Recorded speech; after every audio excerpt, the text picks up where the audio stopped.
Let's go back to our top story this hour, and that is Eskom has announced it will be ramping up blackouts this afternoon. In fact, in about 23 minutes or so from now at 2 o'clock, according to Eskom, Stage 4 will kick in, and it will last until 10 o'clock tonight. Let's get some analysis. Hopefully, we are lucky this time around, technically, with Ted Blom, the energy expert. Ted, good afternoon. Thanks for your patience. Welcome back to the Midday View. Is this a crisis? Absolutely. I think this is a big crisis. It seems to me that there have been far more breakdowns, even at Medupi and at Duva, which is one of the core stations. And I guess that, I don't know, I think Eskom's at the wit's end. They've run out of fuel or running very low on the diesel fuel, and they're keeping that as a last resort, seemingly, from what I understand, in case there are more collapses. And I don't know how we're going to get out of this. Hold on, Ted. You said they're running out of diesel fuel. So currently they're supposed to be using coal. I was live a short while ago to Ngobile Madlala, my colleague, outside the Candle Power Station in Urgis in Mpumalanga, where there's a protest action and workers are not performing their duties, and they say they believe that their labor action is also going to have an impact on load shedding because there will not be enough coal that will be distributed. So is that also a headache? Okay, so as far as I understand, the workers that are actually on strike there are from the Eskom subsidiary Rotec. So those staff are normally involved with a lot of the maintenance work and the refurbishment work. They're not directly involved in the supply chain, as I remember it.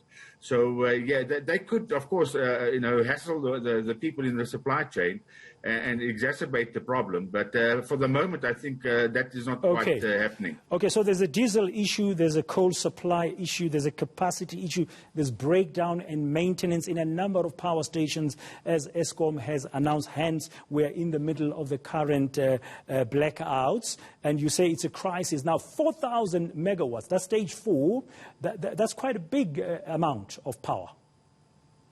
No, absolutely. I mean, that's a power station equivalent to a power station the size of Medupi. So, no, it's a lot of load shedding.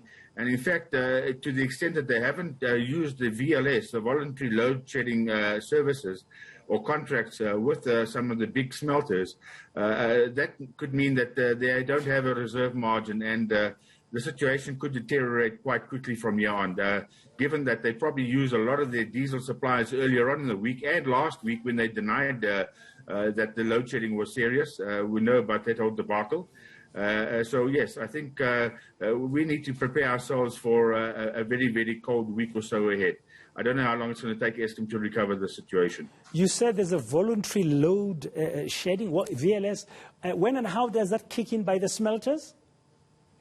Okay, so Eskom has got VLS agreements, voluntary load shedding, so that if they do hit a crisis, the first point of call is they phone up these large consumers of power, for instance, the smelters, and they say, listen, we need to steal some of your power for a couple of hours, and that justifies them getting cheaper power from Eskom.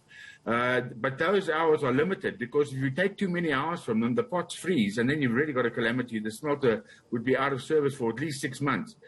So they've got a number of hours, depending on who the customer is. They've got 1 or 2 hours that they can steal per week from those customers. And as far as I'm aware, they probably have already this week stolen those hours. They certainly took them last week, because last week on Wednesday, I made allegations that we were beyond level 2 load shedding, and the stats I was given is that at that stage it was 5,136. Eskom had only declared level 2 load shedding, which means that the rest they stole from the VLS customers and or surreptitiously from the public, which they weren't acknowledging. So that's where we are at the moment. The VLS is very limited, and it's really just for the glitches in the system. But to the extent that the VLS is used up, we will feel the brunt. And one wonders if Stage 4 will actually end at 10 o'clock tonight. We'll have to wait and see. It is a crisis situation. Ted Blom, energy expert, they're giving us some of his views on what's happening currently in Eskom from the information that he has.